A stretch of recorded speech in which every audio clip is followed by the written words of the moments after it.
Hola, mi nombre es José Roberto Rodríguez y es un gusto compartir contigo. Lección número 11, titulada El sello de Dios y la marca de la bestia, primera parte. El texto bíblico base para el estudio de esta semana se encuentra en el libro de Apocalipsis, el capítulo 7, los versos 2 y 3, en los cuales leemos lo siguiente.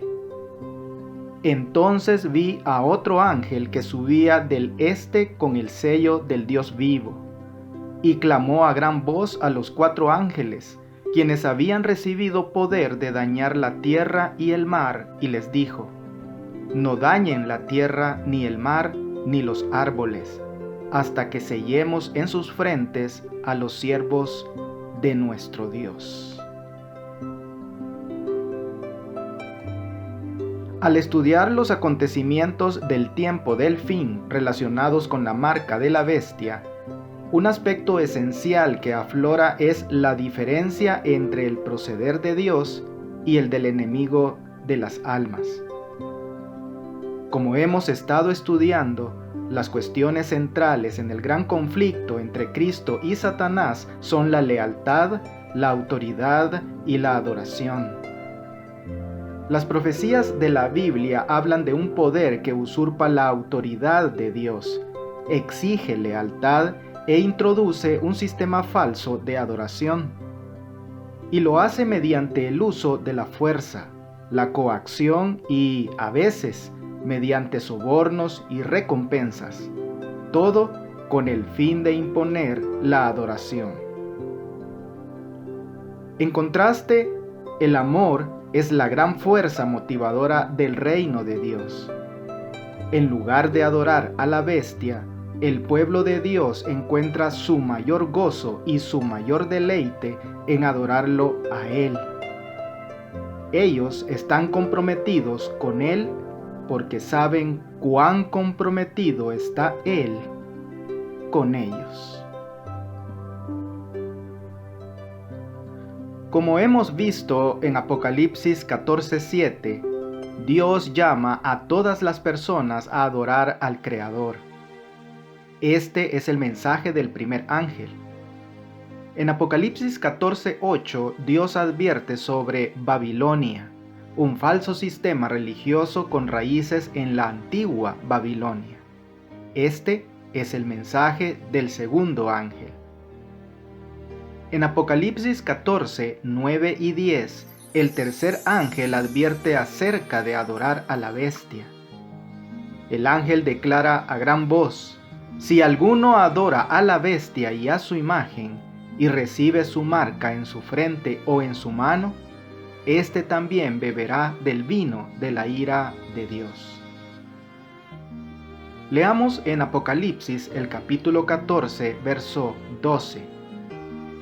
Aquí está la paciencia de los santos, los que guardan los mandamientos de Dios y la fe de Jesús. ¿Qué 2 características descubrimos en este pasaje sobre el pueblo de Dios del tiempo del fin? ¿Y por qué ambas son importantes? La palabra griega para paciencia es upomone, que se traduce mejor como perseverancia firme o tesón.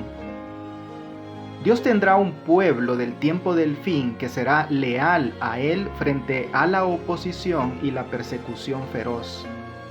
Por medio de su gracia, permanecerá firme y llevará una vida de obediencia llena de gracia y centrada en Dios.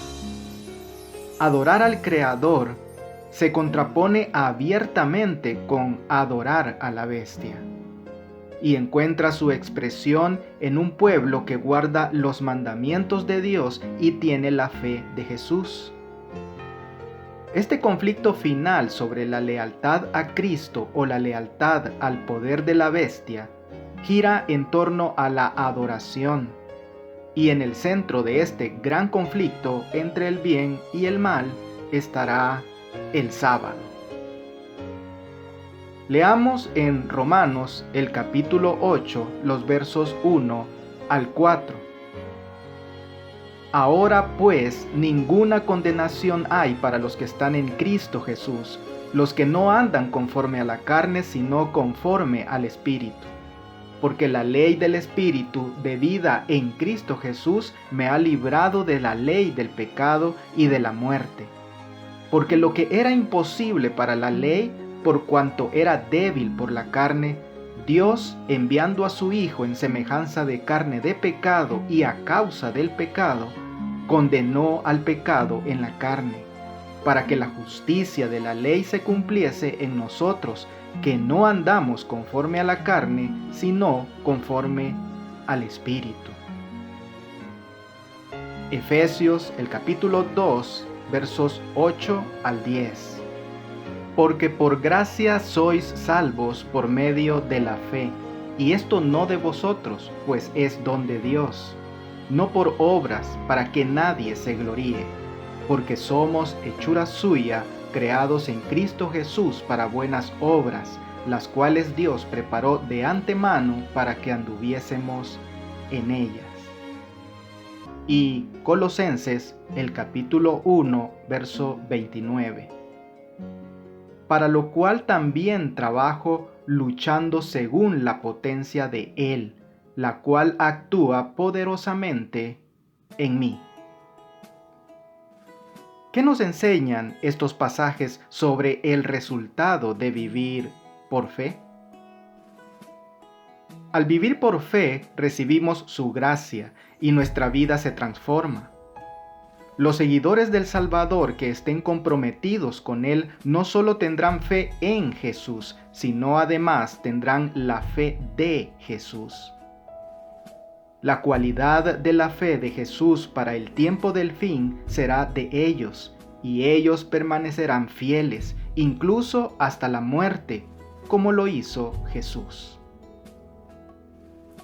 ¿Cuán fiel eres en las pequeñas cosas? ¿Y qué podría decirte esto en cuanto a tu preparación para cuando llegue el verdadero juicio?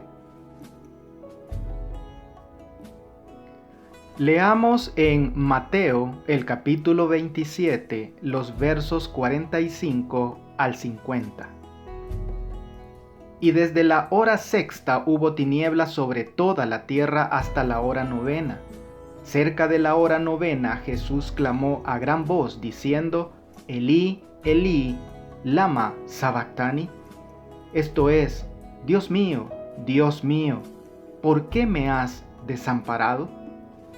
Algunos de los que estaban ahí decían al oírlo: a Elías llama éste. Y al instante, corriendo uno de ellos, tomó una esponja y la empapó de vinagre, y poniéndola en una caña le dio a beber. Pero los otros decían: deja, veamos si viene Elías a librarle. Mas Jesús, habiendo otra vez clamado a gran voz, entregó el Espíritu. ¿Qué nos enseña esto acerca de lo que Cristo experimentó en la cruz? ¿Qué quiso decir Jesús al preguntar a Dios por qué lo había desamparado y cómo nos ayuda esta escena a entender lo que significa tener la fe de Jesús? Suspendido en la cruz, envuelto en tinieblas, con la culpa, la vergüenza y la condenación de los pecados del mundo a cuestas, y aislado del sentido del amor de su Padre, Jesús dependía de la relación que tuvo con el Padre durante toda su vida. Es decir, mediante una vida de dependencia total del Padre, incluso en los buenos tiempos, Jesús se había preparado para los peores tiempos, hasta la cruz. El Salvador confiaba, aun cuando a su alrededor las circunstancias clamaban para que él dudara. Aun cuando parecía que Dios lo había abandonado, Jesús no se rindió. En medio de las terribles tinieblas, aparentemente abandonado de Dios, Cristo había apurado las últimas heces de la copa de la desgracia humana. En esas terribles horas había confiado en la evidencia que antes recibiera de que era aceptado por su Padre. Cristo fue vencedor por medio de la fe.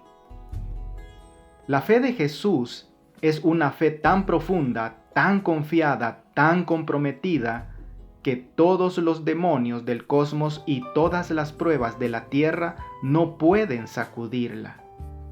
Es una fe que confía cuando no puede ver, que cree cuando no puede entender, que se aferra cuando hay poco a qué aferrarse. Esta fe de Jesús es en sí un don que recibimos por la fe y que nos conducirá en medio de la crisis que tenemos por delante. Es la fe de Jesús que mora en nuestro corazón la que nos permite adorar a Cristo como supremo y soportar con paciencia cuando la marca apocalíptica de la bestia se haga cumplir. Y, sin embargo, no es algo que aparezca repentinamente de la nada. El pueblo de Dios está aprendiendo a vivir por fe, día a día, ahora. En los buenos tiempos y en los malos, cuando sentimos que Dios está cerca y cuando parece estar lejos, da igual. El justo vivirá por la fe. El tiempo para la preparación es ahora. Cada prueba ahora, si se sobrelleva con fe, puede dar frutos preciosos en nuestra vida. Piensa en algún momento en que la vida parecía desmoronarse a tu alrededor y todo lo que tenías era tu fe. ¿Cómo saliste adelante? ¿Qué lecciones aprendiste? ¿Y qué experimentaste que podría ayudar a otros que quizá estén pasando por algo similar? La profecía ligada a la marca de la bestia hace referencia a la intolerancia religiosa, a un boicot económico, a la persecución y, finalmente, a un decreto de muerte. Sorprendentemente, también es un mensaje de ánimo. Incluso en el peor momento, Dios sustentará a su pueblo, a los que guardan los mandamientos de Dios y la fe de Jesús, según Apocalipsis 14:12. Y entre esos mandamientos, por supuesto, está el cuarto, el sábado. La profecía de la marca de la bestia en Apocalipsis 13 nos habla de lo peor de la guerra de Satanás contra Dios, del punto culminante. Su primera estrategia en esta campaña es el engaño. Apocalipsis 13 habla de un tiempo en el futuro cuando el diablo obrará mediante un poder político religioso terrenal llamado la bestia y recurrirá al uso de la fuerza. La persecución religiosa, por supuesto, no es nueva. Ha existido desde que Caín mató a Abel por adorar de la manera en que Dios les indicó. Jesús dijo que incluso los creyentes del siglo I sufrían persecución y que así sería a lo largo de los siglos. Aún viene la hora, advirtió, cuando el que los mate pensará que rinde servicio a Dios. La profecía de la marca de la bestia tiene que ver con el eslabón final en esta cadena impía. Al igual que las persecuciones del pasado, está diseñada para obligar a todos a ajustarse a determinado conjunto de creencias y a un sistema de culto autorizado. Leamos en Apocalipsis capítulo 13, versos 15 al 17. Y se le permitió infundir aliento a la imagen de la bestia, para que la imagen hablase e hiciese matar a todo el que no la adorase. Y hacía que a todos, pequeños y grandes, ricos y pobres, libres y esclavos, se les pusiese una marca en la mano derecha o en la frente, y que ninguno pudiese comprar ni vender, sino el que tuviese la marca o el nombre de la bestia, o el número de su nombre. ¿Qué enfrentará el pueblo de Dios en la crisis final? La profecía dice que la persecución comenzará con sanciones económicas. Ninguno podrá comprar ni vender a menos que tenga la marca. Cuando esto suceda, la inmensa mayoría capitulará. Todo el que se niegue finalmente enfrentará un decreto de muerte. El diablo está preparando a los cristianos profesos mediante transigencias en su vida para recibir la marca de la bestia cuando la prueba final sobrevenga sobre nosotros en el futuro. El amor de Dios por cada uno de nosotros nos fortalecerá y nos preservará durante los tiempos difíciles que se avecinan. En algún momento lee Gálatas capítulo 6 versos 7 al 9. Aunque esto no se escribió en el contexto de los eventos de los últimos días, ¿por qué este principio es tan relevante para las cuestiones sobre la marca de la bestia y cómo podemos permanecer fieles? Leamos en Apocalipsis el capítulo 13, los versos 1 y 2.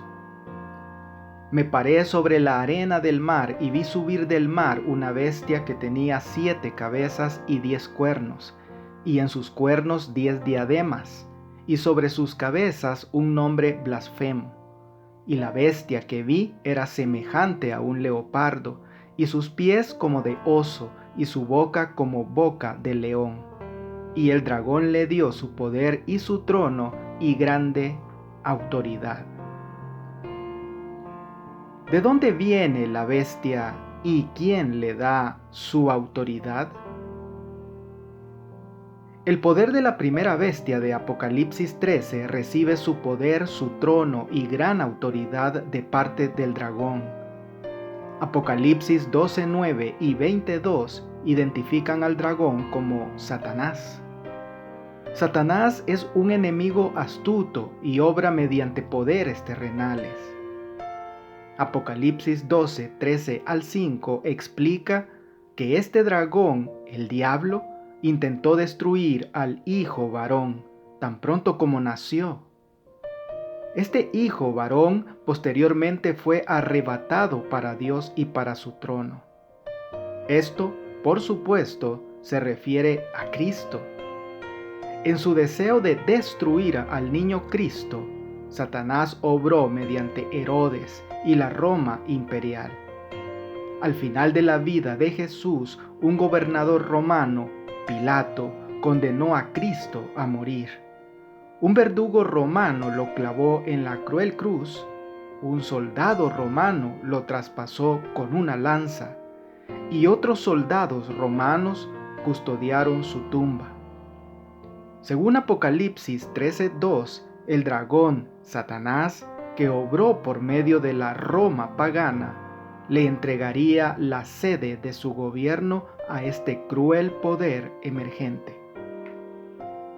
El dragón representa en primer lugar a Satanás y en un sentido secundario al Imperio Romano. El poder que sucedió al Imperio Romano, que recibió del dragón su poder y su trono y grande autoridad, fue claramente la Roma papal. El historiador A.C. Flick explica que de las ruinas de la Roma política se levantó el gran imperio moral en la forma gigantesca de la Iglesia romana. Leamos en Apocalipsis el capítulo 13, verso 3 y capítulo 14, verso 4. Vi una de sus cabezas como herida de muerte, pero su herida mortal fue sanada, y se maravilló toda la tierra en pos de la bestia.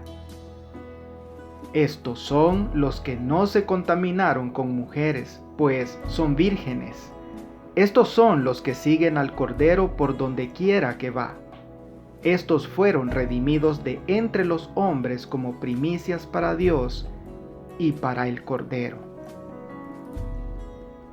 ¿Qué contraste ves en estos versículos? En contraste con toda la tierra que sigue a la bestia, Dios tendrá un pueblo, los que siguen al Cordero. Como siempre, será un bando o el otro, a favor de Jesús o en contra de Jesús. En ese entonces, al igual que ahora, no habrá ningún término medio, ninguna posición neutral. No comprometerse firmemente con Jesús es, consciente o inconscientemente, comprometerse con el otro bando. Serán odiados por todos por mi nombre, pero el que persevere hasta el fin, ese será salvo. Según Mateo 10:22. ¿Cuán dispuesto estás a aguantar hasta el final? Leamos en Apocalipsis el capítulo 13, los versos 4 y 5. Y adoraron al dragón que había dado autoridad a la bestia, y adoraron a la bestia, diciendo: ¿Quién como la bestia y quién podrá luchar contra ella? También se le dio boca que hablaba grandes cosas y blasfemias, y se le dio autoridad para actuar 42 meses. ¿Qué marcas identificativas del poder de la bestia encontramos en estos versículos? La bestia del Apocalipsis es un poder religioso apóstata que surge de la Roma pagana y crece hasta convertirse en un sistema de adoración mundial. Según Apocalipsis 13:5, es un poder blasfemo. En el Nuevo Testamento, la blasfemia se equipara con arrogarse los privilegios y las prerrogativas de Dios como un igual. Leamos en Lucas el capítulo 5, los versos 18 al 26. Y sucedió que unos hombres que traían en un lecho a un hombre que estaba paralítico, procuraban llevarle adentro y ponerle delante de él. Pero no hallando cómo hacerlo a causa de la multitud, subieron encima de la casa, y por el tejado le bajaron con el lecho, poniéndole en medio delante de Jesús. Al ver él la fe de ellos, le dijo: Hombre, tus pecados te son perdonados. Entonces los escribas y los fariseos comenzaron a cavilar, diciendo: ¿Quién es este que habla blasfemias? ¿Quién puede perdonar pecados sino solo Dios? Jesús entonces, conociendo los pensamientos de ellos, respondiendo les dijo: ¿Qué caviláis en vuestros corazones? ¿Qué es más fácil, decir: tus pecados te son perdonados, o decir: levántate y anda? Pues para que sepáis que el Hijo del Hombre tiene potestad en la tierra para perdonar pecados, dijo al paralítico: a ti te digo, levántate, toma tu lecho y vete a tu casa. Al instante, levantándose en presencia de ellos y tomando el lecho en que estaba acostado, se fue a su casa, glorificando a Dios. Y todos, sobrecogidos de asombro, glorificaban a Dios, y llenos de temor decían: Hoy hemos visto maravillas. Y Juan, el capítulo 10, verso 33. Le respondieron los judíos diciendo: Por buena obra no te apedreamos, sino por la blasfemia, porque tú, siendo hombre, te haces Dios. ¿Qué dos aspectos de la blasfemia identifican estos versículos? Los dirigentes acusaron de blasfemia a Jesús. En el caso de Jesús, las acusaciones eran injustas porque Él tiene la esencia y todos los poderes y las prerrogativas de Dios, incluyendo el derecho a perdonar nuestros pecados. Y eso es porque Jesús es Dios. O, como tan poderosamente lo expresó, ¿tanto tiempo hace que estoy con ustedes y no me has conocido, Felipe? El que me ha visto a mí, ha visto al Padre. ¿Cómo dices, muéstranos al Padre? Mientras tanto, Primera de Timoteo, capítulo 2, verso 5, enseña que hay solamente un mediador entre Dios y el hombre, Jesucristo hombre. En contraste, la Iglesia romana enseña que el sacerdote es el mediador entre Dios y la humanidad pecaminosa. Pero, debido a que el sacerdote mismo es un ser humano pecador, no puede ser nuestro mediador, porque él también necesita un mediador. La blasfemia también se define como la pretensión de cualquier hombre de ser Dios o de estar en el lugar de Dios. Estas son solo dos declaraciones de fuentes autorizadas de la Iglesia romana. El Papa es de tan gran dignidad y tan exaltado que no es un mero hombre, es como si fuera Dios en la tierra. El Papa León XIII se jactó: nosotros, los papas, tenemos en esta tierra el lugar del Dios Todopoderoso. Estas afirmaciones se vuelven aún más relevantes cuando entendemos que la palabra anti, como en anticristo, no siempre significa contra, también puede significar en lugar de. Por lo tanto, anticristo también significa en lugar de Cristo. Esto sí es blasfemia. Desde el origen de la gran controversia en el cielo, el propósito de Satanás ha sido destruir la ley de Dios. Para realizarlo, comenzó su rebelión contra el Creador, y aunque fue expulsado del cielo, continuó la misma guerra en la tierra. Engañar a los hombres y así inducirlos a transgredir la ley de Dios, tal fue el objetivo que persiguió sin cejar. Sea esto conseguido haciendo a un lado toda la ley o descuidando uno de sus preceptos. El resultado será finalmente el mismo. En su afán por desacreditar los preceptos divinos, Satanás ha pervertido las doctrinas de la Biblia, y de esta manera se han incorporado errores en la fe de millares de personas que profesan creer en las Escrituras. El último gran conflicto entre la verdad y el error no es más que la última batalla de la controversia que se viene desarrollando desde hace tanto tiempo con respecto a la ley de Dios. En esta batalla estamos entrando ahora. Es la que se libra entre las leyes de los hombres y los preceptos de Jehová, entre la religión de la Biblia y la religión de las fábulas y la tradición. En el Apocalipsis, de principio a fin, la adoración y la creación están indisolublemente unidas.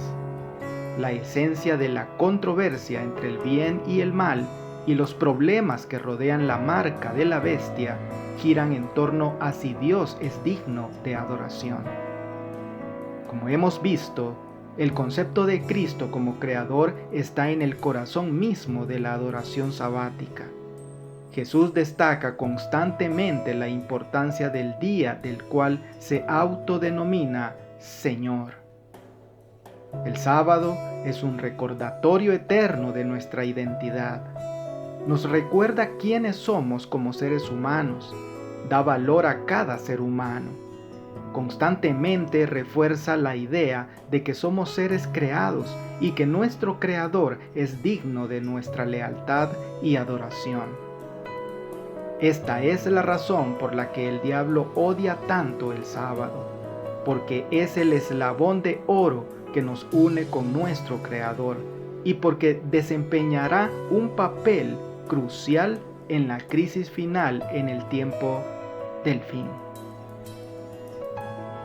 Y ahora, algunas preguntas para dialogar. ¿Cuáles son los principios básicos que están detrás de la pretensión de autoridad de la bestia que sube del mar?